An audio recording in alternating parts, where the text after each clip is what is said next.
والسلام علیک یا رسول اللہ صلی اللہ علیہ وسلم۔ کلام الامام امام الکلام حضور سیدی سرکار اعلیٰ حضرت عظیم البرکت فاضل بریلوی بڑے ہی پیارے انداز میں مصطفیٰ کی بارگاہ میں خراج عقیدت پیش کرتے ہیں اور یوں عرض کرتے ہیں، یا رسول اللہ فرش والے تیری شوقت کا علو کیا جانے۔ فرش کہتے ہیں زمین پر، اللہ نے مصطفیٰ کی ذات کو اتنا بلند کیا، فرماتے ہیں یا رسول اللہ فرش والے تیری شوقت کا علو کیا جانے، خسروا عرش پہ اڑتا ہے فریرہ تیرا، خسروا عرش پہ اڑتا ہے فریرہ تیرا، اور دل ابد خوف سے پتا سا اڑا جاتا ہے۔ وہ میدان محشر کا دن ہوگا، نفسی نفسی کا عالم ہوگا۔ اعلیٰ حضرت فرماتے ہیں اس خوف سے دل ابد خوف سے پتا سا اڑا جاتا ہے، پلہ ہلکا ہی صحیح بھاری ہے بھروسہ تیرا، پلہ ہلکا ہی صحیح بھاری ہے بھروسہ تیرا، اور ایک میں کیا میرے عصیاء کی حقیقت کتنی، ایک میں کیا میرے عصیاء کی حقیقت کتنی، مجھ سے 100 لاکھ کو کافی ہے اشارہ تیرا، مجھ سے 100 لاکھ کو کافی ہے اشارہ تیرا۔ برادران ملت اسلامیہ، خطبہ مذکورہ میں میں نے قرآن مقدس کی ایک آیت کریمہ کی تلاوت کی، جس میں اللہ تبارک و تعالیٰ قرآن مقدس میں ارشاد فرماتا ہے، یا ایھا الذین آمنوا، اے ایمان والو۔ حکم کس کو دیا؟ کافروں کو نہیں، یہودیوں کو نہیں، عیسائیوں کو نہیں، بلکہ حکم دیا کس کو؟ یا ایھا الذین آمنوا، اے ایمان والو۔ کیا حکم دیا؟ ادخلوا فی السلم کافہ، اسلام میں مکمل طور سے داخل ہو جاؤ۔ اے ایمان والو اسلام میں مکمل طور سے داخل ہو جاؤ، وَلَا تَتَّبِعُوا خُطُوَاتِ الشَّيْطَانِ، اور شیطان کی پیروی نہ کرو، شیطان کے نقش قدم پر نہ چلو، اِنَّهُ لَكُمْ عَدُوٌّ مُّبِينٌ، بے شک وہ تمہارا کھلا ہوا دشمن ہے۔ اس کی دشمنی ظاہر ہے، ایک دم بالکل ظاہر و باہر ہے۔ حکم دیا ایمان والوں کو، اے ایمان والو ادخلوا فی السلم کافہ، اسلام میں مکمل طور سے داخل ہو جاؤ۔ یعنی تمہارا لباس یہ بتائے کہ تم مسلمان ہو، تمہارا چہرہ یہ بتائے تم مسلمان ہو، تمہارا چلنا یہ بتائے تم مسلمان ہو، تمہارا بولنا یہ بتائے تم مسلمان ہو۔ اس آیت کریمہ کا شان نزول دیکھیے۔ آج ہمارا طریقہ، ہمارا رویہ تو یہ ہے کہ نہ ہی ہمارا لباس یہ بتاتا ہے ہم مسلمان ہیں، نہ ہی ہمارا چہرہ یہ بتاتا ہے مسلمان ہے، نہ ہی ہمارا کردار یہ بتاتا ہے مسلمان ہے، نہ ہی ہمارا اخلاق یہ بتاتا ہے مسلمان ہے۔ لیکن اس کی ذرا تفسیر دیکھیے، شان نزول دیکھیے۔ یہ آیت کریمہ حضرت عبداللہ ابن سلام کے حق میں نازل ہوئی، حضرت عبداللہ ابن سلام اور ان کے حواری قبیلے کے لوگوں کے حق میں نازل ہوئی۔ کیا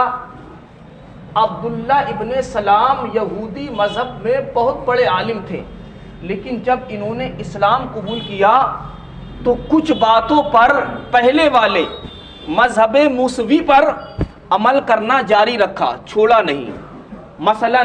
مذہب موسوی میں ہفتے کی تعظیم کرنا ضروری تھا، مذہب موسوی میں اونٹنی کا دودھ، اونٹ کا گوشت استعمال کرنا، کھانا حرام تھا، اور یہ چیزیں مذہب اسلام میں مباح ہیں، یعنی کھانے پر کوئی ثواب نہیں، اونٹ کا گوشت کھانے پر کوئی ثواب نہیں، اور اگر نہ کھایا اس کو ترک کر دیا تو کوئی عذاب بھی نہیں۔ حضرت عبداللہ ابن سلام جب اسلام میں داخل ہوئے تو انہوں نے سوچا میں اونٹ کا گوشت استعمال نہ کروں، اگر استعمال نہیں کروں گا تو کوئی عذاب بھی نہیں ہے، اور میرے پہلے والے مذہب پر، مذہب موسوی پر عمل بھی ہو جائے گا، کیونکہ یہ چیزیں اس دین میں حرام تھیں۔ انہوں نے سوچا دونوں دینوں پر عمل ہو جائے گا، یعنی اگر اس کو اونٹنی کے دودھ کو استعمال نہ کروں، اونٹ کے گوشت کو نہ کھاؤں، تو مذہب اسلام میں کوئی پکڑ بھی نہیں ہے، ہم بھی نہیں کھاتے ہیں، بعض لوگ کھاتے ہوں گے۔ انہوں نے سوچا اگر اونٹنی کا دودھ نہ پیوں اور اونٹ کا گوشت استعمال نہ کروں، نہ کھاؤں، تو مذہب اسلام میں کوئی پکڑ بھی نہیں ہے، کوئی گرفت بھی نہیں ہے، اور میرا پہلے والا جو دین ہے دین موسوی اس پر عمل بھی ہو جائے گا۔ اللہ تبارک و تعالیٰ نے بس یہ آیت کریمہ اپنے مصطفیٰ اپنے محبوب پر نازل فرما دی اور کہا اے محبوب اب یہی آیت کریمہ حضرت عبداللہ ابن سلام کے علاوہ تمام مومنین کو یہ سنا دو، یا ایھا الذین آمنوا ادخلوا فی السلم کافہ، اے ایمان والو اسلام میں مکمل طور سے داخل نہ ہو، تمہارا یہ طریقہ یہ رویہ نہ رہے کہ کچھ باتوں پر تو اسلام کی عمل کرو اور کچھ باتوں پر اور دینوں کی عمل کرو گا۔ آپ ذرا سوچئے حضرت عبداللہ ابن سلام کے حق میں یہ آیت نازل ہوئی، وہ صرف اس بات کو کہ اونٹنی کا دودھ اونٹ کا گوشت استعمال کرنا مذہب موسوی میں حرام تھا، انہوں نے اس طریقے سے اس نیت سے اس وجہ سے اونٹنی کا دودھ اونٹ کا گوشت استعمال نہیں کیا کہ مذہب موسوی پر بھی عمل ہو جائے گا اور دین اسلام میں کوئی پکڑ بھی نہیں ہے، اس وجہ سے استعمال نہیں کیا۔ اللہ تبارک و تعالیٰ نے آیت کریمہ نازل فرما دی، آیت کریمہ نازل فرما دی کہ مومنوں کو سنا دو اے محبوب ادخلوا فی السلم کافہ، اسلام میں مکمل طور سے داخل ہو جاؤ، تمہارا یہ طریقہ یہ رویہ نہ ہو کہ کچھ باتوں پر تو اسلام کی عمل کرو اور لیکن کچھ باتوں پر اور دینوں کی عمل کرو۔ آیت کریمہ نازل فرما دی۔ آج ہمارا رویہ یہ ہے کہ ہم اپنے طریقے کو اپنے کلچر کو اپنے کردار کو چھوڑ کر اور قوموں کے طریقے کو افعال کو کاموں کو اختیار کر رہے ہیں، ہمارا چہرہ یہ نہیں بتاتا کہ ہم مسلمان ہیں۔ ہم نے دیکھا ہوگا آپ نے دیکھا ہوگا اکثر بیشتر جب نماز میں اقامت ہوتی ہے یعنی تکبیر مؤذن کہتا ہے تو حیا علی الفلاح پر کھڑا ہونا سنت ہے، تکبیر بیٹھ کے سننا چاہیے، حیا علی الفلاح پہ کھڑا ہونا یہ سنت ہے، لیکن کچھ اسی قوم میں اسی امت میں کچھ بدعقیدہ ایسے پیدا ہو گئے ہیں جو نبی کی شان نبی کی عظمت کو گھٹانے میں لگے ہیں، تو ایک طریقہ ایک رول بنا دیا، ایک قانون بنا دیا کہ ان کو کیسے پہچانے ان کو کیسے پہچانے، تو انہی کا یہ طریقہ ہے جو نبی کی شان نبی کی عظمت کو گھٹانے پہ لگے ہیں، جن کو اہل خبیث کہا جاتا ہے۔ اور بعض دیوبندیوں کا بھی یہ طریقہ ہے کہ جب اقامت ہوتی ہے تکبیر ہوتی ہے مؤذن کہتا ہے نماز سے پہلے تو وہ شروع ہی میں کھڑے ہو جاتے ہیں، حالانکہ حکم یہ ہے اہل سنت والجماعت کا اگر کوئی انسان مسجد میں داخل ہوا اور مؤذن نے اقامت تکبیر شروع کر دی اور وہ مسجد میں داخل ہوا تو اگر اس نے وہاں پر آواز سنی گیٹ کے پاس یا گیٹ سے آگے آیا اس نے آواز اقامت کی سنی تو وہیں پر بیٹھ جائے، حکم کیا وہیں پر بیٹھ جائے، کھڑا نہ ہو، اگر کھڑا ہوگا تو ان سے مشابہت پیدا ہو جائے گی، اس قوم سے مشابہت پیدا ہو جائے گی، جو کام وہ قوم کر رہی ہے وہی کام اب تم کر رہے ہو۔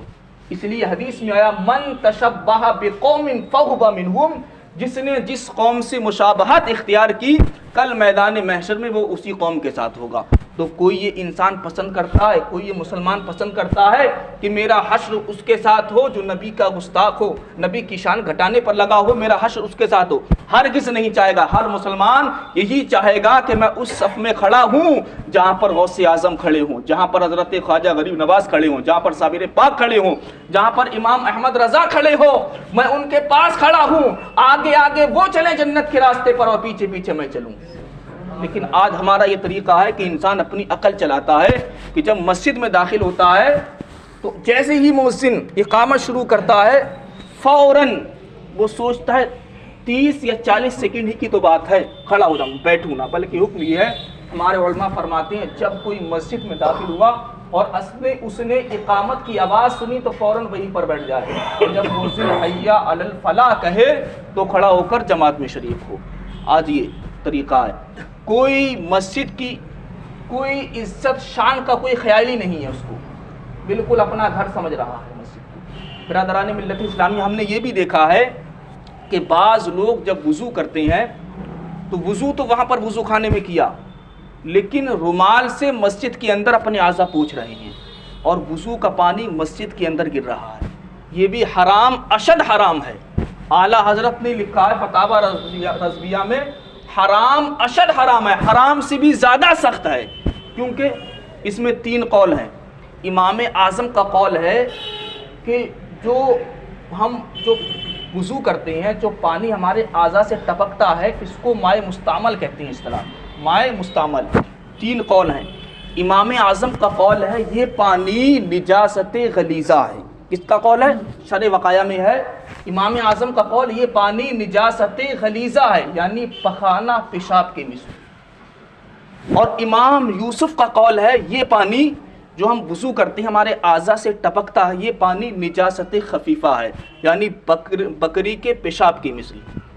اور امام محمد کا قول ہے کہ یہ پانی پاک تو ہے لیکن پاک کرنے کی طاقت نہیں رکھتا. یہ پانی پاک تو ہے لیکن پاک پانیوں میں سب سے بدترین جو پانی ہے وہ یہی پانی ہے مائع مستعمل. جب ہم وضو کرتے ہیں جو ہمارے اعضاء سے ٹچ ہو کر نیچے گرتا، پاک پانیوں میں سب سے بدترین پانی کوئی ہے تو وہ یہی پانی ہے. کیوں؟